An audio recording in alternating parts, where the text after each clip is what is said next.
Hi everyone, welcome back to Did You? I'm Emmanuel Diaz. And I'm Victor Carlos. Sorry we've been away for a little while, but we're back. A little hiatus. Just a little bit. Manny hurt his back. Yes, I did. So I needed a little break.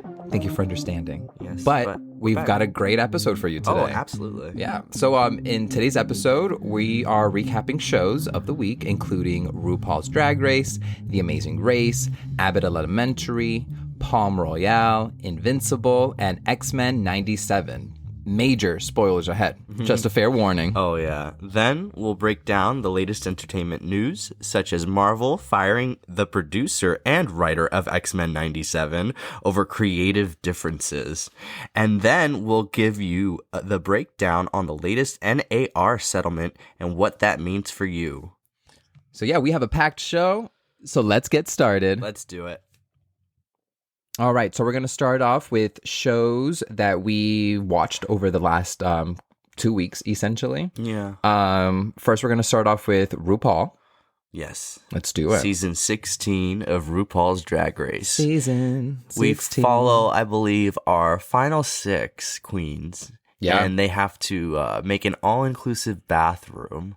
Yes. So they're all split up into groups of 2. Yes. And yeah, they have to just make a fancy bathroom. Yeah, so it's just like something it's a exotic, design challenge. anything they want. Yeah, it's a design challenge where they're just kind of, making some kind of concept and just, it's that kind of challenge. Who were the pairs? We had Q with Morphine, I believe. Nymphia wins with Dawn. Dawn, yep. And then Plain Jane with Saphira. Yes. And speaking of Plain Jane, we finally get the episode where she cracks. Yeah, we were getting to this moment. Yes, absolutely. We were getting to this moment. Yeah. And then, of course, Saphira's like, why the fuck do I have to deal with this? No, during my exactly. challenge. And it's so funny, though, because she's the reason why. Because Jane just feels like insufficient next to Saphira, like, especially in a challenge where they're working together. Yeah, she's a legend. Yeah. She's a legend. I would be nervous, too. What did you think of Q and Morphine's? Their bathroom? Yeah. It was hell. It was a little lackluster. Yeah. Funny in some moments, but not great. Yeah. They were Lucy the Third and Lucy the Thirder. Yeah. And they were just like... They had a funny concept, but I agree with the judges when they said how, like, Morphine just kind of blended with the background. Yeah. Q really took the...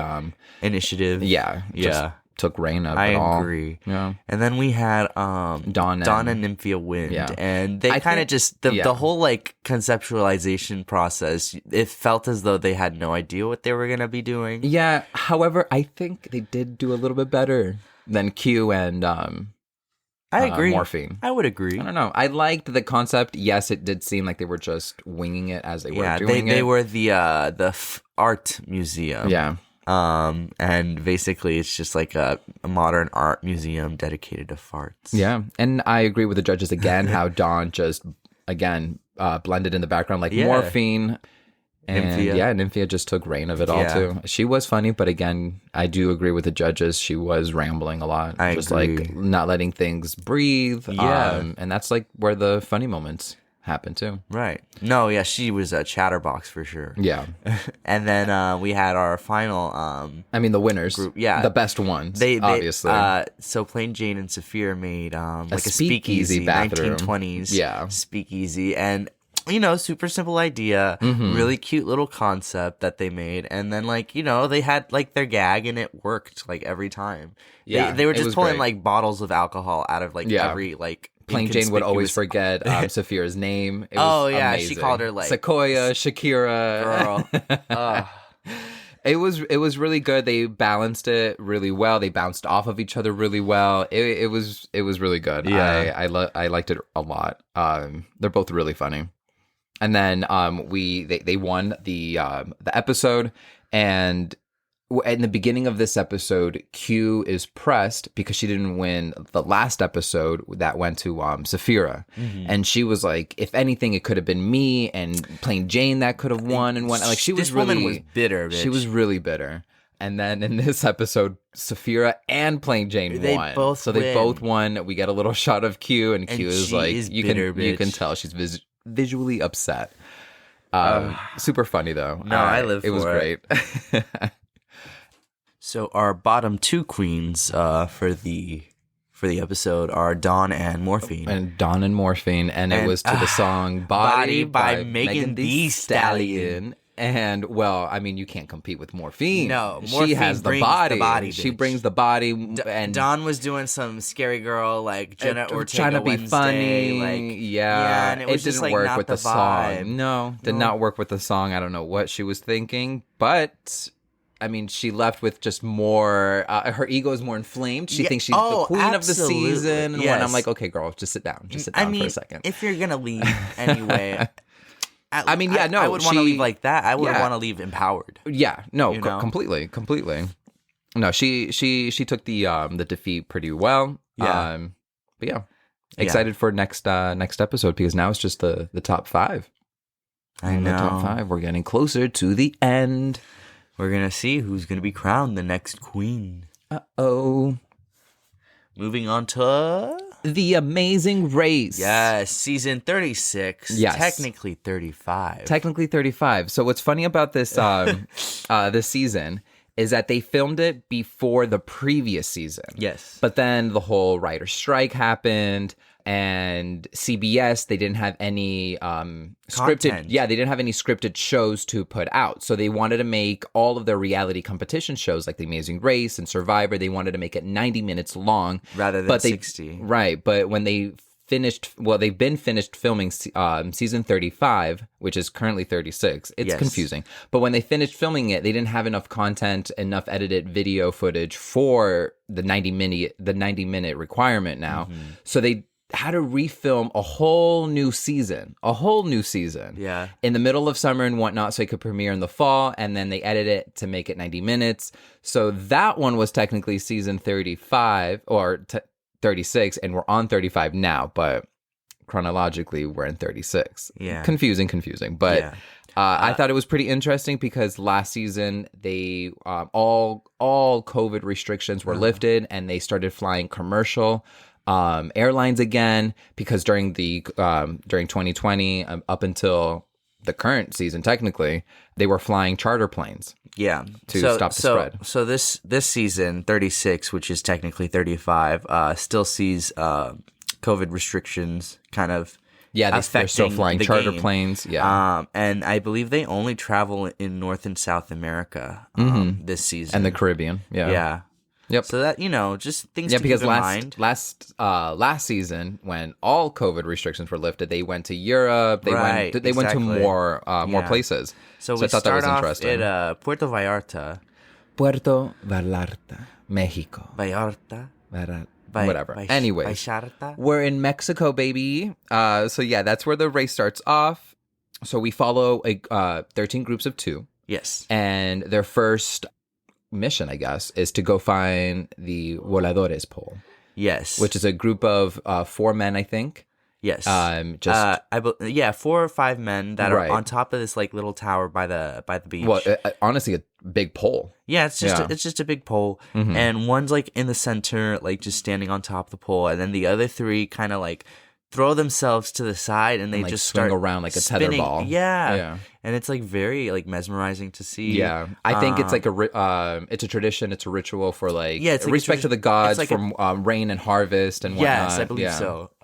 So they just gotta find that to find the find their box first clue for their first clue, and then they're tasked with either It was the rocking horses. Yeah, so pick them up or pin them down. Yeah, so pulling rocking horses across town on like cobblestone paths. Up and down hills. Yeah. Really, really difficult. Or the other one was to watch a wrestling match with like a bunch of luchadors. About 20 of them in the ring, I think. And they're all fighting paired. in pairs. Yeah. And you have to pair them up. And you have to match them. Yeah, to the pictures. Yeah, so I think they fight for about a minute or so. Yeah, it's very brief. And then the break is like about 5 minutes, something like that. So you get a little bit of it, and then you have to start matching. And then, I mean, if you're confident, you can have them check. But if you're wrong, you just have to keep going until you get it right. Yeah. Which took quite some time for some people. Yeah.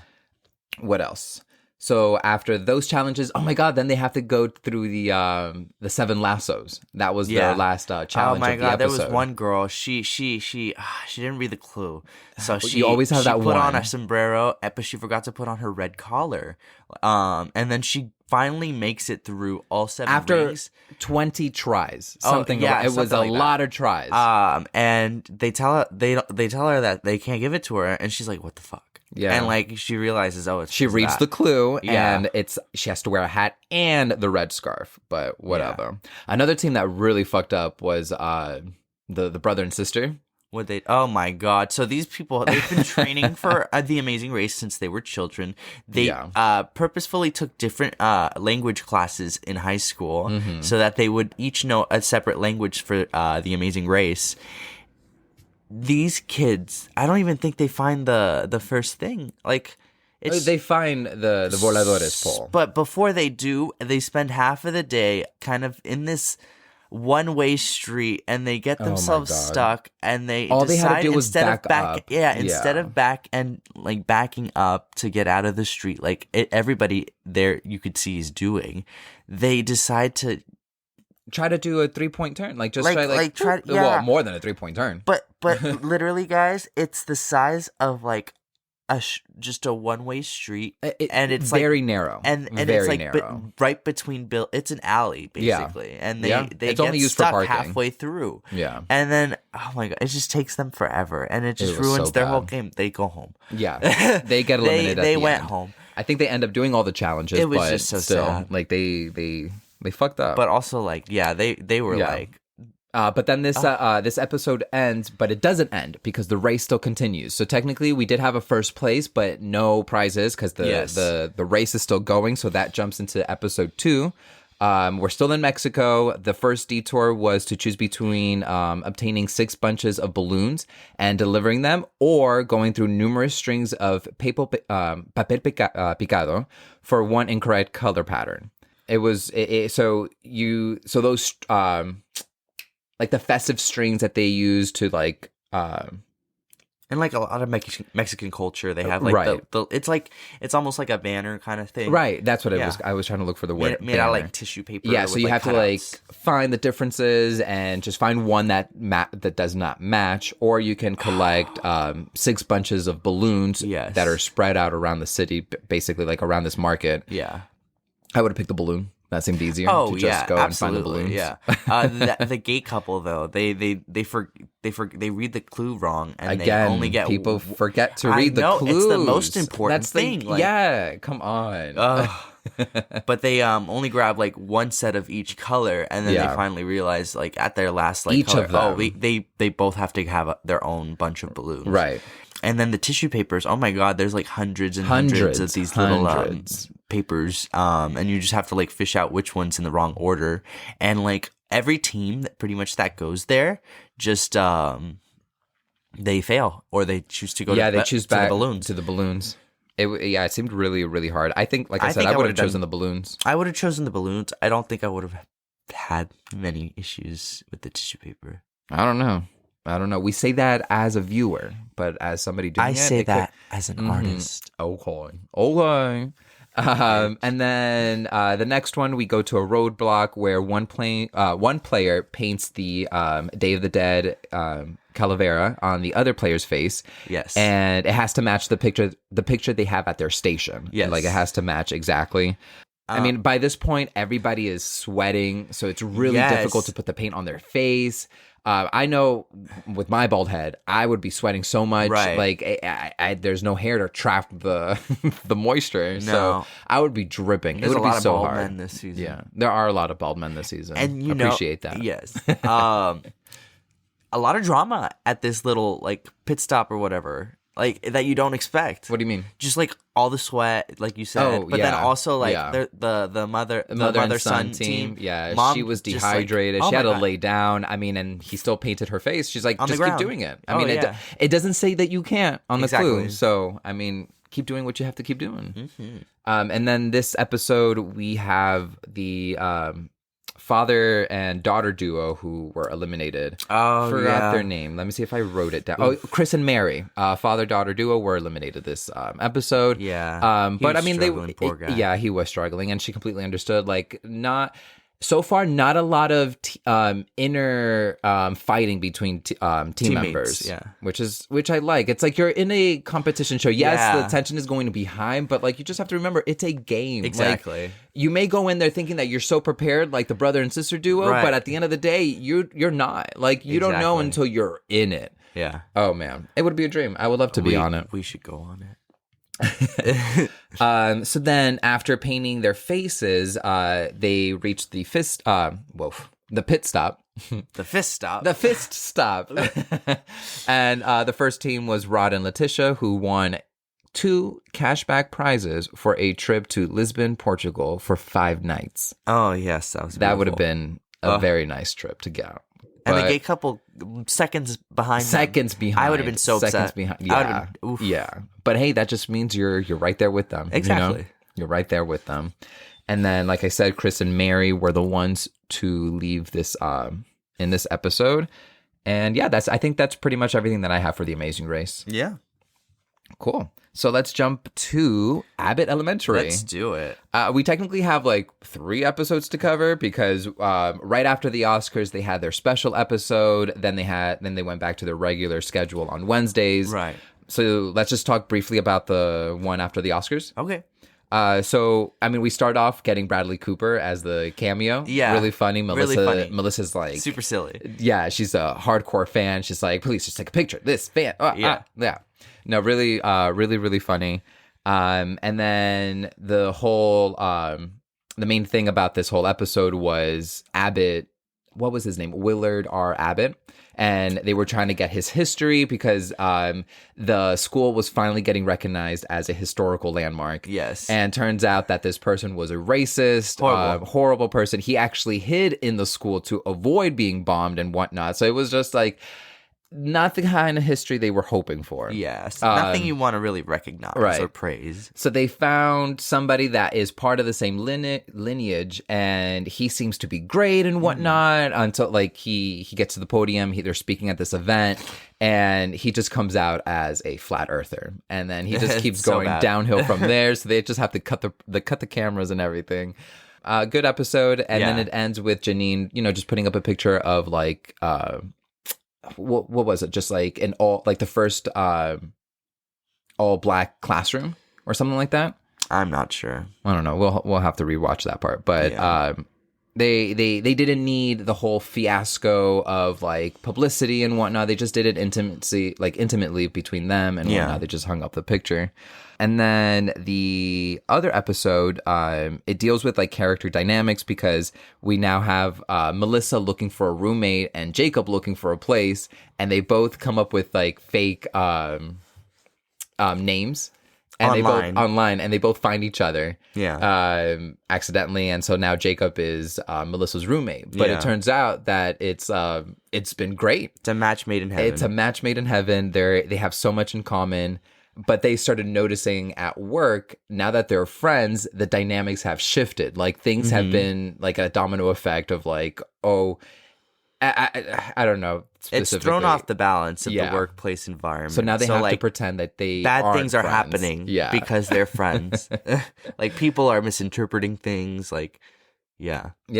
And it's also the where Janine is trying to get the library program up and going. Yes. Barbara is not about it. She is at first, but then like she's like, this librarian, she's being a real bitch. Yeah, because they can't check out books and not the way that she wants. Right, and they can only spend a certain amount of time in the library, so it's like they can't just go in there whenever they want anymore. Right. But we see Janine, standing up for herself, and she stands up to Barbara, and I guess they just come to like a mutual agreement, like, hey, we both respect each other. And Barbara's like, I'll leave a good review for you. Yeah. And then now we catch up to the last episode, the recent one, and honestly, the starting scene with the basketball scene. It's so good. I love it. It's a student teacher basketball fundraiser, put on by the PTA president. what's his name? Tariq. and Janine's ex-boyfriend. Yes, and he goes on to say that he charged everybody $5 a head, but after like DJ costs and like the gym rental, they're gonna be down $700. So it's like, fuck, man, like. Yeah, no, it's so funny. He's an idiot. I love that. Yeah, and Gregory and Ava also go to a education panel. And Ava's going up against like an old nemesis from school. Nemesis, yeah. And like they're killing it, like the nemesis, but they're saying such dumb shit. Yeah, Like, but the audience is loving it. They're living for it. Yeah. And then like when Ava and Gregory speak, they're just crickets. You know? Just crickets. They're not liking it, and then just the interaction between the interaction between Greg, Ava, and then the other two. I forgot their names, but just the interaction in general. It's so funny. And then Tariq is the moderator of the panel. It's so again, bad. so funny. Like what? And then Janine has to do a CPR class, but she's also struggling with some diarrhea. Well, no, she's making sure she's not, because she's getting nervous for her the library proposal for the district. Yes. But yeah, so she's drinking left and right, all these like Pepto-Bismol, all these anti-diarrhea medicine. It's so funny. She's making sure that nothing because she also wants to go to CPR because it's the first time that she gets to be with her old coworkers from Abbott Elementary. Not only that, too, her thing expires next week. And if she that night. Wasn't it that night at 12 a.m.? I don't know. I think it was that night it was getting expired. So she needed it to do it that day. Or else she can't teach anymore when she goes back to teaching. So then Janine also has to visit the district to get approval for the library. But one of the schools pulled out, the only school that wanted it to do it for free. So she wants to go to the district to get like more funding for it, but who is it played? Keenan, what's his name? I forgot his name. But he's all about like, well, is it free? Because free is my jam. Oh yeah, free is my jam. And then during the CPR class, we have Jacob and Melissa. Jacob revealing Melissa's love life, and Barbara not knowing anything about it. And then Melissa finding out about Jacob's love life. Just a bunch of that. It's super, super silly. And then we have the scene where Janine finally comes back to CPR, but it's like towards the end of the CPR class, and she's just like doing the procedures, and she passes. She's like, okay, gotta go back. But then she has to go back for her library proposal. Yeah. And then it turns out good for her because a college does accept the free program. She goes back to the districts, lets them know that, hey, it's a college approved it. It's free, blah, blah, blah. He's like, cool, I approve it because free is my jam. No, super, super good. I think another memorable part was when at the end of the panel when we have Ava and her nemesis interact, and her nemesis is like, oh yeah, I know I could. She's like, I look up to you, something like that, because I know I could be accomplishing so much more if I didn't have a wonderful, loving husband and 3 amazing kids at home, blah, blah, blah. But then we cut to Ava's like little diary moment, and she's like, did you just hear that? That was mean. But she said she could be doing a lot more if she was me. And she just like took it as like, I win. And then, I mean, she does, because her nemesis is also being recorded for a documentary, but it's only recording with a phone. Yeah. And then you just have Ava, well, all these cameramen, I'm not paying them. Yeah. Free, free, free. She points to 3 different cameras. So great. So great. Love this episode. Let's jump to the next show? Sure, yeah, let's do it. Moving on to Palm Royale, starring Kristen Wiig and a couple other notable figures. Ricky Martin's in it too. Oh, yeah. It's based on the novel Mr. and Mrs. American Pie by Juliet McDaniel. Came out March 20th, 2024 on Apple TV+. Here's a little synopsis. In 1969, an ambitious woman aspires to cross the line between the haves and the have-nots to secure her seat in America's most exclusive, fashionable, and treacherous table, Palm Beach High Society. Yes, Palm Beach, Florida, ladies and gentlemen. So that is the setting of our show here. Mm-hmm. Our first episode. here's the title, Maxine Goes to Palm Beach. So we just follow Maxine as she's ready to start her new life in Palm Beach, Florida. And the first time we get to see her on screen, she's dropping off a wall. Yeah. As she sneaks into the Palm Royale kind of area. Yeah, like the country club or whatever. Yeah, it's a country club and it's exclusive to members only. And she encounters Ricky Martin, who's basically like a bartender server, and she asks for the bill like immediately after getting her drink, and she says something along the lines of like, "Oh, did I spill?"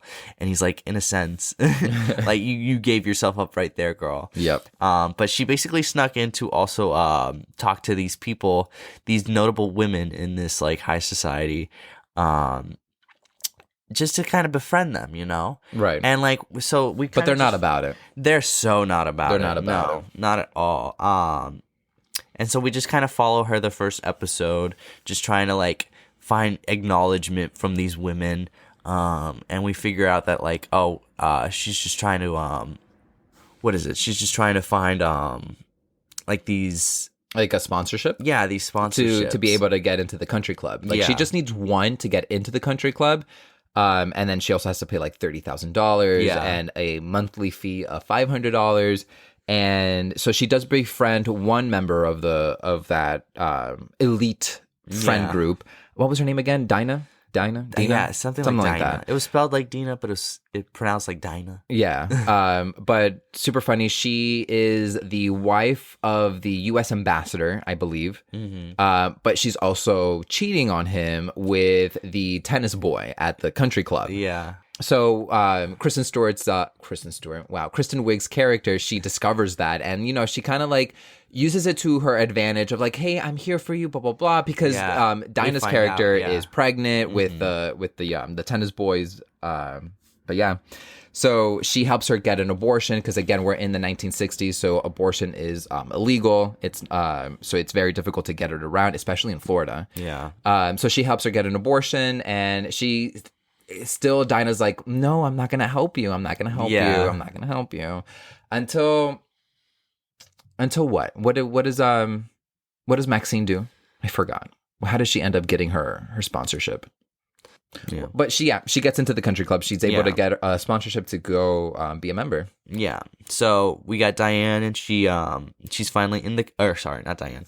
We get Maxine, and she's finally in the country club. And she's just kind of, you know, trying to be a part of everything going on, but nobody necessarily wants to spend time with her. She also realizes that the more money she spends, the more money she doesn't think she has. Oh, we forgot to mention at the very end. Oh, that's the reason. Oh my gosh. Duh. So at the end of episode 1, we find out. So this whole time, Maxine has been like, she seems very just like a fall unreliable. Everything that's coming out of her mouth, you think it's a lie. Yeah. And then like apparently she's part of a high dynasty, the Delacourts. And like the whole time Dinah's like, no, girl, I don't believe you. Stop lying to me, blah, blah, blah. So this whole time Maxine is living in a hotel. Her reasoning is because the house is still getting ready or whatever, blah, blah. Right, it's not ready to move in. Again, like you think it's all a lie. Yeah. So then Dinah approaches her at the motel, and she's like, I'm going to tell everybody, like, you better stop, blah, blah, blah. But then who comes in through the door? But the husband that she's always been talking about, who is a Delacour, who is a pilot and whatnot. So then Dinah's like, everything you said was true. Yeah. So she is a Delacour. She's been married to I forgot his name, but she's been married to the Delacour family for 20 years. And Nora Delacour, who is like the Delacour of Palm Beach area, she's technically on her deathbed. People think she's not going to make it through. But I mean, you see in the trailer, I think she does make it through. So I mean, we'll see how it goes. There's only 3 episodes out so far. It's on Apple Plus. Definitely recommend it. It's really funny. Yeah. But yeah, that's how Dinah realizes that, oh my, like everything's true. So she does end up sponsoring her. Mm-hmm. So Maxine finds out in the second episode, the more money you spend, like the more like inclusive people become, right? In a way, right? And there's also this fundraiser. It's an auction for fibrosis, I believe. Yes, always about cancer. And so it's $10,000 a table to to be able to Auction put up things. something to auction for this. So, you're spending money left and right for everything. Yep. And Maxine sneaks into the Delacourt mansion. She's technically not allowed in there. They technically have no money or any kind of claim to anything until Nora dies. Norma dies, and she is just trucking along. She's in a coma, but she's still alive. Yeah. But and this whole time, Maxine's getting fed up. Yeah, and this whole time, Maxine has been stealing her clothes, stealing her purses, stealing her jewelry, but not necessarily and selling them. Oh, but then the jewelry, that's stealing them and pawning them so she can get money, so she can look like she's rich and whatnot. Yeah, she's always paying things for on her checkbook too. Yes. I can't wait until that gets caught up to her. I know. So she, she becomes a part of this auction. She goes into the Delacourt mansion and she can't necessarily find anything of value. And then she just kind of decides, I'm going to take this little like cat, like ornament kind of, statue that's just here in the living room. And then she puts it up for auction. Turns out it's very valuable. So, the only person that spoke to Maxine, in the club is, this very like peculiar woman, but she seems very smart. She does seem very like introverted. But at she's the also auction, new on the newspaper thing. The Shining Sheet. The Shining Sheet. Yeah, she's also new because Maxine knows everything about the Shining Sheet, and she's never heard about her because she's new. Yeah. Also. But it turns out the ornament that she brought, the cat, is like worth a lot of money. It's ancient Egyptian like there's only two artifact. other ones. Yeah. One in the British Museum, and I forgot where the other one was. So then Evelyn, like the head person, the head woman in this like culture at Palm Beach, starts auctioning for it because she wants it. Played by Alice and Janine. Yes, she wants it. And then Maxine starts bidding for her own item. Yeah. And then it's a bidding war between her and Evelyn. Yeah. And Maxine racks it up to $50,000. And or Evelyn 75. Evelyn racks it up to $50,000, and then Evelyn and Maxine bids, yes, Maxine bids $75,000. And I mean, she buys her own cat. Yeah. So she is back to square one. Yeah. And then episode 3, just go over briefly. But all the women of notoriety kind of go to the Delacourt mansion because the shiny sheet of the day is kind of debuting Maxine Delacourt as this wow woman. Like, look what she did at this auction. Like, so they're like, keep an eye out for her. So they're like, okay, we're gonna come over, and she's like, all right, bet. And then they're all coming over thinking, oh, I know you're lying about your life. Yeah. I know you're not really living in this house, which she wasn't. Yeah. But yeah, they all go there to rat her out, to expose her. Mm-hmm. And she makes them a bunch of cocktails because every time one of these girls come through the door, they ask for a very specific cocktail, and she's just kind of like left to like her own devices trying to figure out like how to make these cocktails. But she manages it, and then they start talking about the beach ball, which is a Delacourt kind of tradition, Norma, that kept up for the last 49 years. And they're basically asking her like, oh, are you going to keep it up? And she's like, oh yeah, I got this. Right. And then like they keep talking about it, and Maxine starts to realize this is not just a party. Like it's a whole production. Like you need to have like an entrance. You have to have like these, like so many other like kind of aspects to this thing. And she realizes that she is ill-equipped to kind of like, she's out of her depths. Oh, absolutely. Completely. I mean, so far she's always been out of her depth. Yeah, it's hilarious. Yeah, but she has this unwavering like optimism and positivity for herself that like has kind of gotten her through everything she's been. Yeah, kind of. She also befriends a hippie character technically called Linda, who's played by Laura Dern. Really good interaction. Laura Dern is also the stepdaughter of Evelyn. Yes. So that's a twist that we figured out in I think episode 2 and whatnot. So just like two completely polar opposites people. One of them is all about feminism and equal rights for everybody, while Evelyn is like, I'm fine being a housewife, honey. Really good show. I definitely recommend it. Again, it's on Apple Plus, and I believe they release every episodes on Wednesdays. If they don't, I mean, we'll just figure it out on Apple Plus. Yeah. So let's jump to our next episode. Our next show. Yeah. Invincible on Amazon Prime. Oh yeah, Released every Thursdays. Season 2, Part 2. We're going to cover the last 2 episodes very briefly.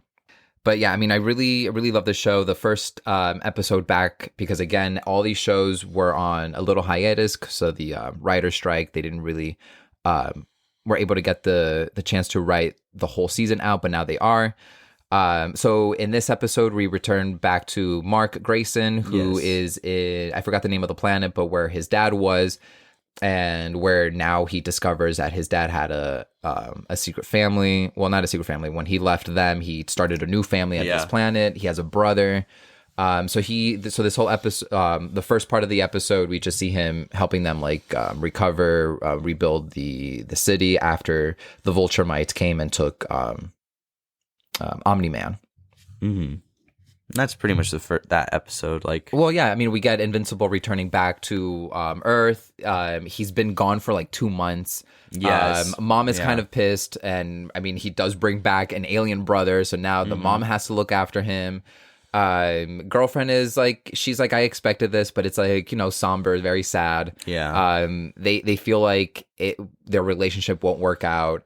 And then Mark gets called back into space because what's happening? Mars has sent an army of Sequids to attack planet Earth, because the only way Sequids can invade Earth is by basically essentially taking over your mind, and yeah, it's like Alien. Yeah, so they were these little squid things. Yeah, that were just slaves practically to the Martians, and they can't penetrate Martian skin, but they can penetrate human skin. So this astronaut that got left behind, because he was attacked by the Martian that took his place, just became this kind of possessed. Yeah, no, the Sequids, whatever they're called, they were able to control his mind, and now he was the leader of all the Sequids and whatnot. Yeah, the Sequids have they have no power until they have a host. Yeah, they have a hive mind, and they're super strong, and they basically almost kill. They when the team arrives, Yeah, so they're like I said, they're coming to Earth to invade Earth, but our heroes go out and try to stop them. They all almost really die. Yeah. I mean, the episode ends with a cliffhanger, what's going to happen next? Right. And then at the same time that this is happening, back on Earth, I think 3 superheroes stayed behind: Rex, Ray, and Kate. Yeah. But then they get an alert that, I forgot the group that they're called, but villains some started lizard people. Yeah, the lizard group or whatever. They started attacking a secret facility and whatnot that had powers to set off nuclear warheads and whatnot.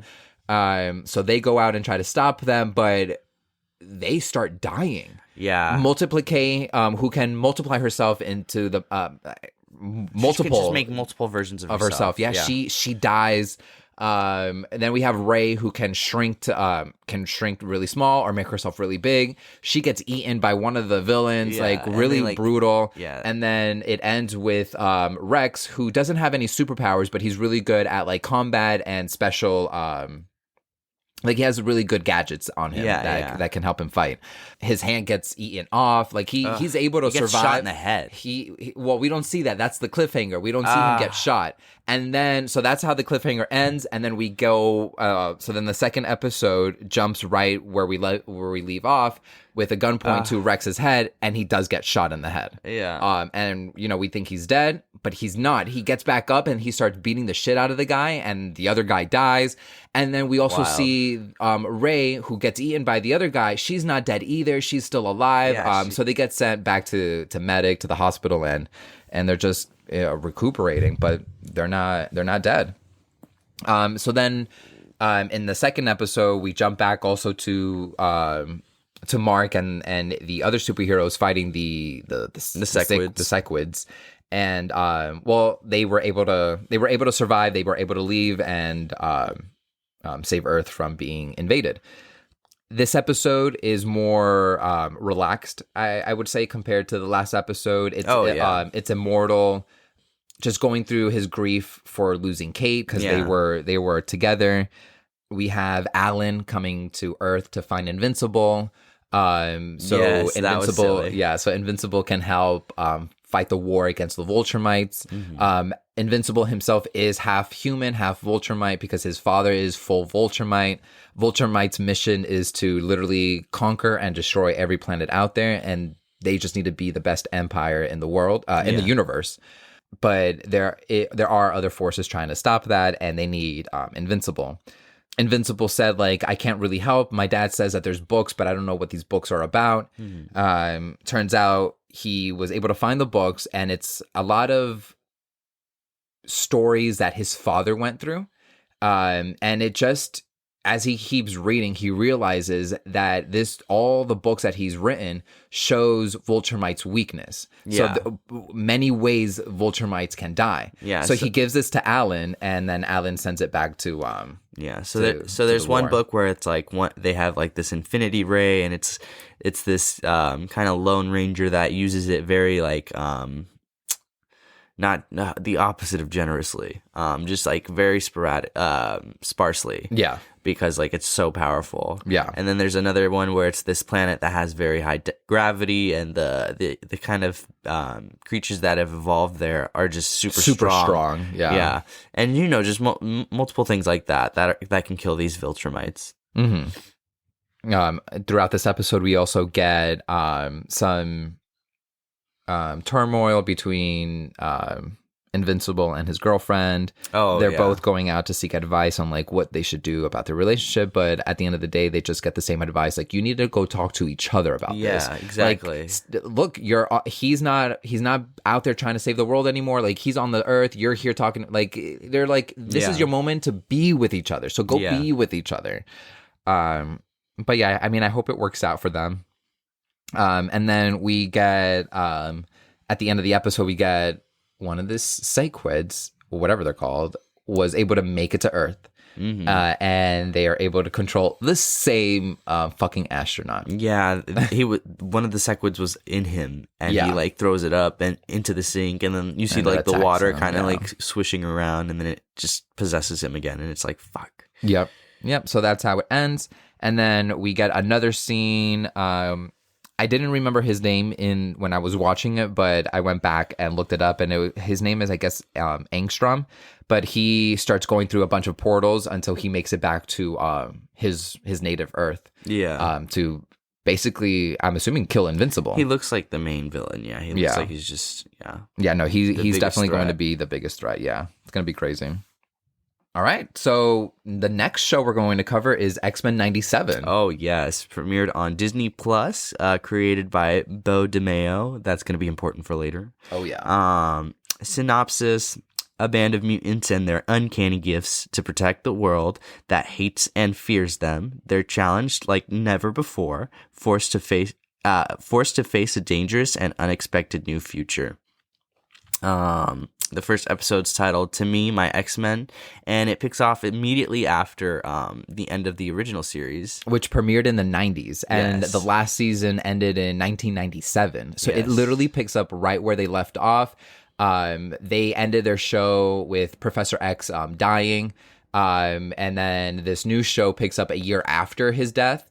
And yeah, I mean, it's pretty good. I don't really recall watching the original animated show. No. But it is on Disney Plus, so I will have to go rewatch it. Oh, yeah. Because I think they only released the first 2 episodes of this of the new show, and it's honestly really good. I love the animation style.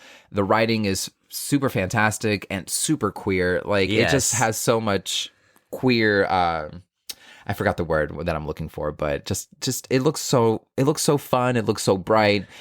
Really, really fun. I'm totally digging it, and I can't wait for more of it.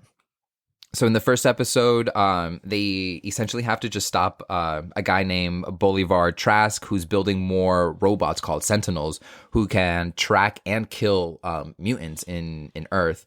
But they were able to stop them, stop this guy, and defeat the Sentinels. Yeah, they were able to defeat the Sentinels. And it ends with Magneto coming to the Academy and saying that Professor X, left the will. Xavier's last will and testament was to give Magneto the institution, the whole ownership of everything, and then also be the leader of the X-Men. Yeah, so it's just kind of like a what, right? And then also in this episode, we have Jean and Cyclops also considering leaving because Jean is pregnant with their child, and they just wanted to raise the child in a more like safer environment. They just want to be not attached to always being in danger and whatnot. But now that Magneto arrived, Cyclops and Jean, they're like, well, we kind of have to stick around because we don't know Magneto's true intentions. So now we jump into the next episode, and Magneto is essentially arrested by the UN, and he has to stand trial. Yes. For all of his crimes, obviously, because he's done lots of crimes. Right. He decides, like, he asks, like, will this be, like, a fair trial, like, and everything? And they're like, yeah. And they're like, okay, I'm going. And then you have, so he's at the trial. He's at the UN nation, the UN headquarters or whatever, and he's standing trial. But there's a group of humans who, I forgot what they call themselves, but they are anti-mutants. So they stage an assault in the building to essentially, you think they're trying there to kill Magneto and kill all the judges, or like the UN judges, because it's, how dare you give Magneto a fair chance, blah, blah, blah. Right. These people are also called insurrectionists in the show, which I appreciate because they are kind of like very bitter, just like just what we see here with the MAGA people. Exactly. But during the assault, one member of the militant group shoots a very high, powerful, depowering radiation towards Magneto. But Storm gets in the way. Storm gets in the she's trying to save him. Storm is so great in this show. I mean, only the first 2 episodes, and she is so powerful. She can control the atmosphere. She can control the weather. She's essentially a fucking goddess. She gets hit by the laser, and she loses her fucking powers. And according to Beast, it's permanent. So Jean is like, "Don't worry, we're gonna do everything we can to reverse this." And then you just like, it just keeps zooming in on Storm, and she's like, I don't know. She's just defeated, completely defeated, and she leaves. She leaves a note, and she says that, like, well, she has to start living her own life. She has to go out there into the world, and for them not to worry about her, because I mean, she doesn't want to feel a liability. Accepted it. Yeah. So she's just out there, and that's how the oh my gosh! And also during the whole assault, Jean is in fucking labor. And then the doctors, they don't want to basically give birth to the child because she's a mutant, and they don't want to be part of it or whatever. So Rogue, she uses her powers to gain the ability from the doctors to be able to give birth. I love her powers. But yeah, so she gains the skills to give birth, and she helps Jean give birth and whatnot. Cyclops leaves to go be with Jean, so during the time of their son's birth. Yeah. And then also Magneto kind of ends everything with picking up the insurrectionists, picking up the judges, and taking them to the outer tippy top of the atmosphere. Yeah. So you can see Earth from like a distance, and like everybody's like on, they're practically gonna die. Yeah, and then he quotes Xavier Charles, like what he said to Magneto, that when we're basically, like, essentially when we're down on Earth, the problems may seem big, but when you go all the way to the top and you see the whole planet, you notice that there's much more to, like, it's little compared to the whole planet. Right. So like we need to work together because we all share this place. Yeah. and that's how the second episode ends. I'm like I said, it's really exciting for it. I can't wait for more. Okay, so now that we have talked about our opinions of the first 2 episodes of X-Men 97, this takes us to our entertainment news as it relates to the X-Men series. So, cue the transition music!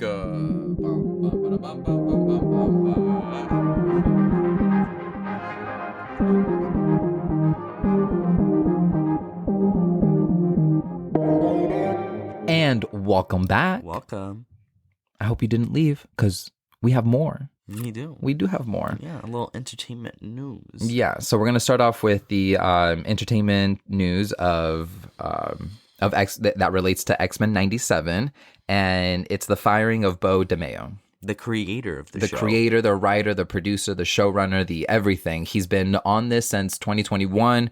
This show was essentially his baby. Yeah, and he got fired a week before it premiered. A week before, but not only that, it was the day before they were about to start press tours. Yeah. Yep, a press conference. Yep. No reason has been given. Yeah. No one's he hasn't said anything. No one on his side. Disney hasn't said anything. They just kind of parted ways. Yeah, some rumors say that he was fired because of his OnlyFans account, which is non-explicit, and maybe that he posted a lot of shirtless gym selfies. Maybe. But again, that wasn't a secret when he signed on, and the non-explicit OnlyFans account, he only ran it for a few months, and I think he wasn't doing it anymore. So I don't know. Even though it's normal for changes to be happening in shows, it is weird. As I read in a lot of articles, like, it is weird that it's happening so late in the game, especially like right before the premiere, right before they were starting to do some press tour. Yeah, and he had already written the second season of the series. Yeah. That hasn't even been announced yet. And he was already like prepping for the third season. So it's like something had to have gone wrong. I don't know. Yeah. So far, nobody really said anything. There was another article that I read. I'll attach it to the show notes. But essentially, one of the other writers, they said that apparently DeMayo was very difficult to work with and whatnot. But I mean, that just sounds like you guys were butting heads on like creative ideas and whatnot. So that's normal. But it's like, rightfully so. The show's great so far. And when the day that he got fired, the day before he got fired, all of his social media accounts were like turned off, like they were deactivated. Nobody in the crew, like the staff and the crew, nobody knew that he got fired until the day that he got fired. And they didn't hear it from DeMayo himself. Like, they heard it from like Marvel executives, and his work email, his work Slack, I don't know, they were all deactivated, and nobody was able to reach out to him. Wow. Since then, he did reactivate his social media accounts, but it doesn't have any like X-Men, really. Yeah, and I mean, it's just sad because another article that I read that he did an interview with EW is that when he was writing the show, he was connecting it to his roots, because, like, you know, X-Men is all about it's all about like chosen family. It's all about being in a family that you're all different, because and it's also about discrimination. And Beau DeMayo, he was raised as a gay black man in an adopted family. His parents are white. He has a sibling who is Korean, so he feels like the X-Men really relates to him, because you know, the X-Men is all about different people living together, but you know, cohabiting and wanting to live together. And like, he just feels like his upbringings at being a part of an adopted family, like it just relates to that. Fun fact, he was born in Winter Park, Florida. And we're in Orlando, Florida, so it's like right around the corner. But yeah, that's all we have for the entertainment news. We have other things that we want to touch upon too, like Neve Campbell getting rehired in Scream 7. Exciting. I'm excited. However, I just hate that they had to fire Melissa Barrero, I believe her name is. And Jenna Ortega. Well, Jenna Ortega left on her own terms, but she's also not returning to Scream 7.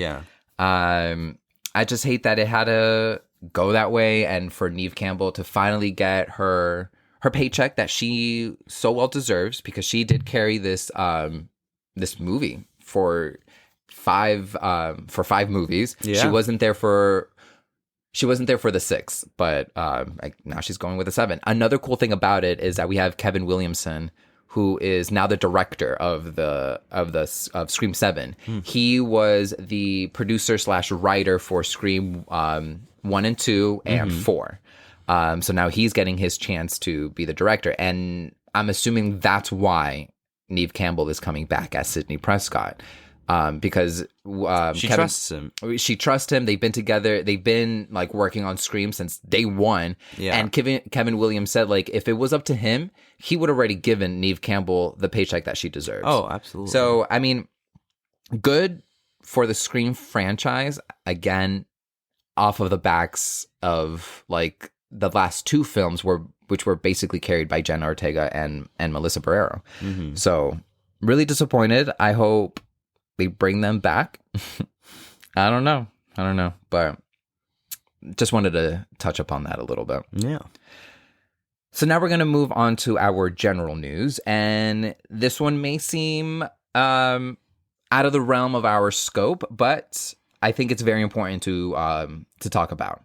So it is the NAR settlement. On March 15th, a lawsuit against the NAR, not to be confused with the NRA. The NAR stands for the National Association of Realtors. So on March 15th, they were sued a couple months, or a couple years ago, and now the lawsuit finally reached its settlement, and the NAR is required to pay $418 million due to the industry standard of commission for selling and buying realtors. So just a little background story. So for decades, the NAR has required sale listing brokers to already have a standard commission included to offer the buying agents, which is usually 6%, and it's split between them. So they both get 3% and 3%. Yeah. However, many critics have said that this practice has caused inflated real estate fees. Mm-hmm. I read an article where it said like they compared it to like a cartel. I think they're being dramatic. However, it is something that will affect everybody, not just the realtors, but also those who are selling and buying homes. Yeah. So what does this mean for you guys, for our listeners? So if this settlement does get approved, because it has not been approved by a federal judge, however, it does seem likely that it will, the 6% commission will go away. Yeah. Meaning that people who are selling their house will be able to offer their houses at a cheaper price, maybe. Everything is up in the air. Yeah. Nobody knows what's going to happen. But that does suck for the buying agents, because now when they're helping out their clients to go buy a house, there's no commission tied to it. So how are they getting paid? Yeah. So now the we can either have a lot of buying agents who are going to quit. Mm-hmm. Or we're just going to have a lot of buying agents who are going to require their own flat fee up front. Right. And that's something that's probably difficult for a lot of home buyers, especially first-time home buyers who don't have that much cash on them to buy a house already. And then on top of that, they have to worry about a flat fee that they need to pay. That will lead a lot of home buyers not needing a realtor, which also is not a good trade-off. Right. You need the expertise of a realtor to help you buy a home. Like, let's say we move from Florida to another state and we decide not to get a realtor, but how will we know the neighborhood that we're in is good? Like, that's a lot of research. I think I compared it to like, we talked about it the other day, and I compared it to like, planning a wedding. Of course you can plan your own wedding. Right. But however, you want somebody that knows. Right. And not only that, but like, you're going to be stressed out if you're going to plan, especially if you're planning a big wedding, you're going to be stressed out, and you do want that help. And buying a house is very important because it's a big financial transaction. One of the biggest in your life. One of the biggest, if anything, in your life. And you don't have the expertise that a realtor might have. Mm-hmm. To help you find the perfect location, the perfect home that you're looking for, if it needs any repairs, if it needs just anything in general, like the realtors have that expertise. So if they're not getting paid the way that they were getting used to, and if they're not going to come up with, if there's no way for them to be incentivized to help a buyer buy a house, that's going to suck. That's going to suck. Especially for first-time home buyers. So the settlement essentially means that home buyers are now responsible for paying an agent to help them buy a house. And like I said, I feel like that's going to be a deterrent for people wanting to get a realtor. But again, you're going to need that expertise, because I remember reading in one of the articles, they also compared it to like traveling agents. Traveling agents, you don't necessarily need them because you just buy the ticket of where you're going and whatnot. A lot of people just stay at the resorts anyways. However, things like Booking.com really like outran that field of career. But realtors are different. Yes, there's Zillow. There's a lot of websites that help you rent a house, buy a house on your own terms. But however, it's not the same thing as getting a realtor who knows the area, especially if it's a local realtor. They're going to know the area well. Like, hey, this area has a really good school district. Like, that's a lot of research that people will have to do in advance if they don't have somebody helping them out. And like I said, you can plan your own wedding, but if you don't want that stress, because you're also dealing with your everyday life, give it to somebody who is a professional. Like, give it to somebody who knows what they're doing, especially with a big transaction like this. So if the federal judge does approve it, it won't go into effect until probably mid-July of this year. So that's still pretty soon. That's pretty soon. Yeah, and that affects all of us. So we'll definitely keep you updated on this news. It's something that I find important because I'm not a home buyer yet. I don't own a home. Right. However, as a first-time home buyer, whenever that does come, it's going to affect me because then I have to worry about which realtor am I going to pay, which is the best realtor now. Like, it's going to be a lot more competitive out there, I feel like. Yeah. All right, guys. Well, that's all of the news that we have. Yeah. We're going to take a quick short break, and when we get back... Our whatabouts. Stay tuned.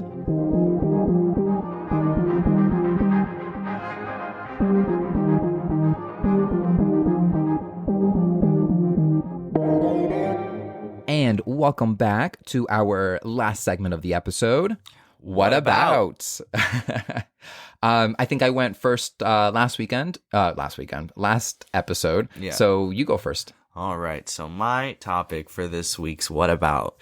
Nothing too crazy, not too much information, but something to look forward to, and I think will be pretty fun when it finally comes out. Among Us, the animated series, announces the voices joining the cast. Ooh. So it's going to be premiering on CBS when it does finally come out.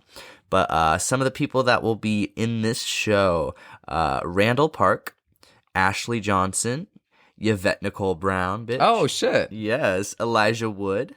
Will all be starring in the show based on the very popular video game, if you guys remember Among Us. Where is it going to be? On CBS. Oh, my God. Yes. So that means probably Paramount Plus, too. Oh, for sure. Oh, my gosh. Yes.